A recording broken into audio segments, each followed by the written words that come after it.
MAGA Mike and the MAGA Republicans had a terrible press conference this morning where they really struggled to explain what the heck is happening in Iran. You had MAGA Mike just basically walk away after being asked about are we going to need a defense supplemental now because America's running out of munitions? He had enough questions, and MAGA Mike was like, see you later here. Let's play this clip. Is to keep the country safe, and that's what we're focused on right now. Thank you so much. Supplemental funding. Has the Pentagon asked for supplemental funding, Mr. Speaker?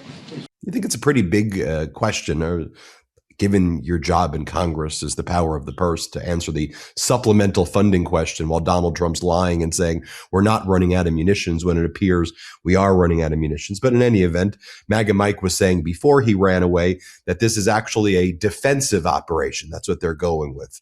The regime says this is defensive in nature. Here, play this clip. Barrage of missiles at our people, our troops, our assets, our citizens in the region, and our installations. We're taking that out. We had to. It's a defensive operation, and secondly, we had to take their navy down. That's effectively what, in layman's terms, that's what's happening right now. That will be done quickly. It's just like first year in high school, like winging the book report. Yes, it's a defensive on the offensive. And the reason we invaded is we had to take their navy out. And it's because of their misguided religion. That's why. It's a religious war. We're doing a religious holy war, right, MAGA Mike? He says that. Watch what MAGA Mike says. Here, play it. They have been, and they say the quiet parts out loud. They wanted to wipe Israel off the face of the earth, and they'd like to take us out as well. We're the great Satan in their analogy and their misguided religion, and there was no way to appease them. It's biblical. I got it. It goes back. That's what this is. These are the crusades that we are involved in. America is in the latest iteration of the crusades. We all know how that went. That's what MAGA Mike was saying this morning. What about your constitutional authority, MAGA Mike? Article 1. What about the War Powers Resolution? Doesn't Congress have a constitutional right to exercise, I don't know, a little bit of something called oversight authority? What do you think, MAGA Mike? Let's play it. In my estimation, this course of action was necessary, lawful, and effective, and reversing it now would weaken America. Congress has a constitutional right to exercise its oversight authority, and we will. But we also have a duty and obligation not to undercut our own national security. So we would undercut our national security by Congress doing what literally it says Congress is required to do in the Constitution. And MAGA Mike, what about the passage of a War Powers Resolution right now? Let's play it. History will record we did the right thing. I think passage of a War Powers Resolution right now would be a terrible, dangerous idea for all the reasons I've just explained. It would empower our enemies. It would kneecap our own forces. And it would take the ability of the U.S. military and the commander-in-chief away from completing this critical mission to keep everybody safe. Or Congress authorizes it. Or y'all explain to us what the hell we're doing there, why we're there, and then the people we elect into office, they vote whether we should do it. And they could authorize the war or they cannot authorize the war. That undermines our troops to follow the Constitution and follow it. Finally, MAGA Mike says, look, let's be very clear here. This whole thing is just a no-win situation. This is a no-win situation. You love when your leaders say that. We are in a no-win situation war. And by the way, earlier in the day, Pete Hegseth, when he was pretending to be some like C-rated movie, whatever the hell he was doing, he was like, they can't outlast us, whether it takes 8 weeks or more. And that's like, now it's like, okay, it's 8 weeks. But here's MAGA Mike saying no-win situation. Let's play it. Saw a moment of opportunity. They had to act in their own survival, and we knew and understood, and this has been explained by the Secretary of State, the President, myself, and everybody else, the unclassified part is that if this kinetic activity began, then Iran was determined to hit us, our personnel, our assets, and all that. If the Commander-in-Chief and his administration and our officials waited for all those casualties to be exacted, they would have been drug up here and put through an inquest like you've never seen before. They would have been put through an inquest? What are you even saying? I want to bring in Democratic Congresswoman Sara Jacobs. Congresswoman Jacobs, so great to see. It seems like MAGA Mike there was auditioning to replace Caroline Leavitt. I'm not sure if he realized he's the Speaker of the House, what Article 1 means in the constitutional things. But talk to us. What do you make of all that? Honestly, I'm really disappointed in Speaker Johnson. The Constitution is very clear, and I represent the biggest military community in the country. And it's my constituents who are literally the one paying the price for this war.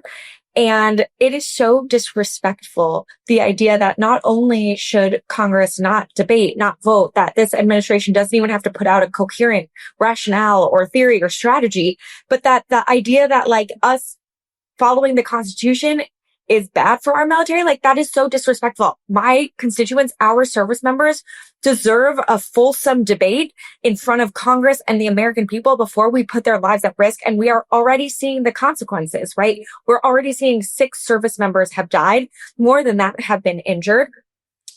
We're seeing civilian deaths in the hundreds. We're seeing gas prices already rising. And I can tell you in our classified briefing yesterday, the administration's rationale and strategy was just as incoherent as what Speaker Johnson said in public. Like, they literally have no strategy. They have no end game. And it's incredibly disrespectful to our troops to be putting them in harm's way without having a debate. It's clear that they have forgotten our history of failed wars in the Middle East, from Iraq to Afghanistan to Libya. And, you know, it's my generation and my constituents who have paid the price for that. I think it's important to mention you represent California's 51st congressional district, which San Diego, as you mentioned, you represent the largest military population, in the United States and the surrounding areas as well. What are you hearing from military families? I mean, obviously, San Diego, I love visiting it, full of patriotism, which I absolutely love. At the same time, I think real patriotism is also making sure that our troops are looked after at all times, and that if they're being sent into harm's way, it's truly a last resort. Yeah, absolutely. I mean, that's what I'm hearing from military families in my district. A lot of concern about their loved ones who are overseas. A lot of concern because we've heard reports that they're not getting treated very well. They're not getting the safety that they need, that they're kind of feeling like an afterthought. But then also a lot of anger that their loved ones are being sent into harm's way without even a debate or a strategy, or even the administration feeling like they have to explain to the American people what's going on, let alone Congress. That's the most dangerous and bizarre part about this. There was quite literally zero discussion about a major war. No even attempt to say, hey, we're going to be doing this thing. So yes, it was being reported on the news, although not in any significant way that there was this huge military buildup. Obviously, military families knew that there was this buildup taking place. And then all of a sudden on a Friday night, as though poof, out of nowhere, it's like, we're in a war in Iran. And then you turn on the TV the next day, the entire Middle East is engulfed in this. And then all Donald Trump did, I mean, he hasn't done a formal address to the nation. He posts these videos on his social media platform, that's it. That's what we get. It's that very nature is unprecedented. And to me, whether you believe this is something we should be doing or should not be doing. Personally, I believe it's something we should not be doing. I don't like regime change. There should at very least be a discussion and a debate and a vote. Should we do this? Exactly right. I mean, look, we're already seeing this spiral even beyond the Middle East, with NATO getting involved because of missiles heading towards Turkey, right? So, we don't know how big this is going to get. And look, I was against the Iraq war. I mean, I was in middle school, but I remember being against the Iraq war. But at least they pretended to care what Congress thought. They came to Congress. They got an authorization. They lied to Congress, but they did try and go and do and get the authorization because they understood that they needed to do that. Donald Trump isn't even pretending.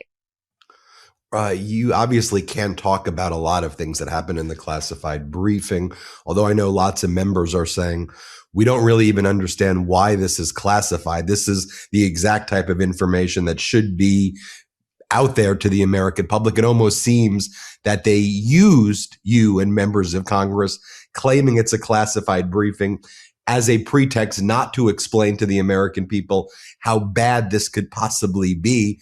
But, I've seen lots of very serious members of Congress like you and others leave there. And I could see almost a look of they have no plan. they literally have no strategy. I've heard that from Congress members and senators. And then this morning, Hegseth kind of, when he's doing these like weird movie lines, I don't even know what he's doing.